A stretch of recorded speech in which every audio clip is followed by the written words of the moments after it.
আমি যখন এয়ারপোর্ট থেকে নেমে আসছি শহরের দিকে, বৃষ্টির কারণে দেখেছি বিভিন্ন জায়গায় একটু একটু করে পানি জমে গিয়েছে। এই কাজটি সম্পন্ন হলে আমরা ধরে নিতে পারি ইনশাল্লাহ সিলেট শহরে জলাবদ্ধতা হবে না, অতিবৃষ্টি হলেও বা বৃষ্টি হলেও জলাবদ্ধতা হবে না। আমরা সরকার গঠন করার পূর্বে নির্বাচনী প্রচারণ অভিযানের সময় আমরা আমাদের ম্যানিফেস্টো এবং নির্বাচনী বক্তব্যে অনেকগুলো কথা বলেছিলাম। যেমন একটি কথা বলেছিলাম যে সমগ্র বাংলাদেশে যেই সমস্যাটি আছে, সিলেট সিটি কর্পোরেশন, সিলেট জেলা সহ সিলেট বিভাগেও এই সমস্যাটিতে আছে। প্রথমে যেই কথাটি শুরু করেছি যে বৃষ্টি হচ্ছে আজকে, এই বৃষ্টির কারণে আমি যখন এয়ারপোর্ট থেকে নেমে আসছি শহরের দিকে, বৃষ্টির কারণে দেখেছি বিভিন্ন জায়গায় একটু একটু করে পানি জমে গিয়েছে। এবং বৃষ্টি যদি আর একটু বেশি হয়, হয়তো এরই ভিতরে অনেক জায়গা আছে যেখানে কিছু জলাবদ্ধতাও তৈরি হয়েছে।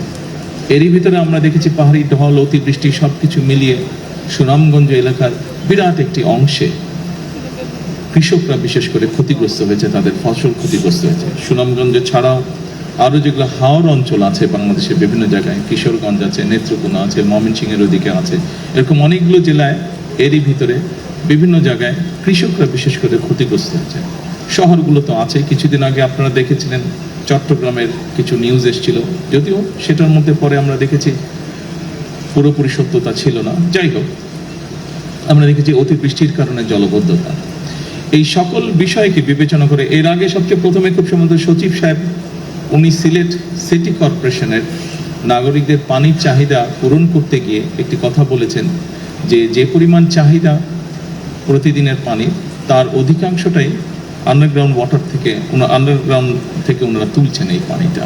অর্থাৎ আন্ডারগ্রাউন্ড ওয়াটার লেভেল যেটা আছে সেটা ধীরে ধীরে নিচে নেমে যাচ্ছে, অল্প অংশই ওনারা নদী থেকে আনতে পারছেন। এই সকল কিছু বিষয় মাথার মধ্যে রেখে বিবেচনা করে আমরা তখন বলেছিলাম যে খাল খনন একটি কর্মসূচি আমরা দিয়েছিলাম সারা দেশে। এই কর্মসূচির কথা বলেছিলাম এবং সরকার গঠনের সাথে সাথে আমরা এই কর্মসূচিটাকে শুরু করেছি। এই কর্মসূচির লক্ষ্য বা উদ্দেশ্য কিন্তু এই সমস্যাগুলোকে অ্যাড্রেস করার জন্য। আন্ডারগ্রাউন্ড ওয়াটার লেভেল যেটা আছে সেটা শুধু সিলেট সিটি কর্পোরেশনে নয়, এই সমস্যা ঢাকাতেও আছে, এই সমস্যা অন্য অনেক শহরগুলোতেই আমাদের আছে। আমাদের জন্য যেটি একটি বড় সমস্যা হচ্ছে, যেভাবে আমরা মাটির নিচে যে পানি আছে এটিকে যে টেনে তুলছি, এছাড়াও কৃষিকার্যের জন্য একই কাজ আমরা করছি, এটি ধীরে ধীরে একটি ভয়াবহ অবস্থার দিকে নিয়ে যাচ্ছে পুরো পরিস্থিতিকে।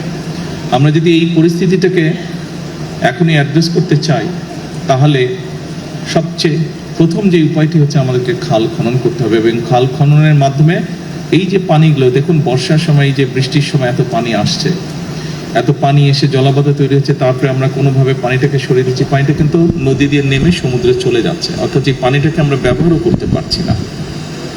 কাজে এই পানিটাকে যাতে আমরা ব্যবহার করতে পারি, জলাবদ্ধতাও যাতে না হয়, মানুষেরও কষ্ট না হয়, সেটি কৃষির সুবিধার জন্যই হোক, পানিটিকে মানুষের ব্যবহারের সুবিধার জন্যই হোক, আমরা খালগুলো খনন করতে চাচ্ছি দেশে, যাতে আমরা অতিরিক্ত যে পানি থাকবে সেই পানিটাকে যাতে আমরা ধরে রাখতে পারি এবং প্রয়োজনের সময় আমরা সেটিকে মানুষের প্রয়োজনে আমরা ব্যবহার করতে পারি।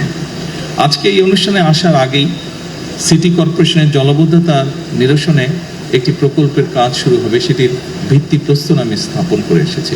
আমি ইঞ্জিনিয়ার সাহেবকে জিজ্ঞেস করেছিলাম যে